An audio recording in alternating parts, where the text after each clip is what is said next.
खड़े रहो बेटा, क्या नाम है? ऊंची ऊंची आवाज में लादा। मोहम्मद जवार हुसैन रिजवी। कोई दर्स निजामी पढ़े? ਇਹਦਾ मतलब है हुजूर की इज्जत का मसला समझने वास्ते दर्स निजामी पढ़ना जरूरी नहीं। 4 दिन बाबे की तकरीर सुन लो, आपको मसला समझ आ जाएगा। जमाल इश्क मस्ती नवाजी, जलाल इश्क मस्ती बेनियाजी, कमाल इश्क मस्ती ज़ल्फ़े हैदर, सवाल इश्क मस्ती अल्फ़े राज़ी।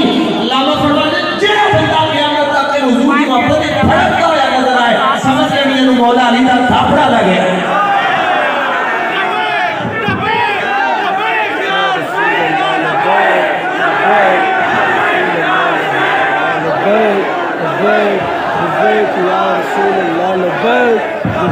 चलो सुभान अल्लाह।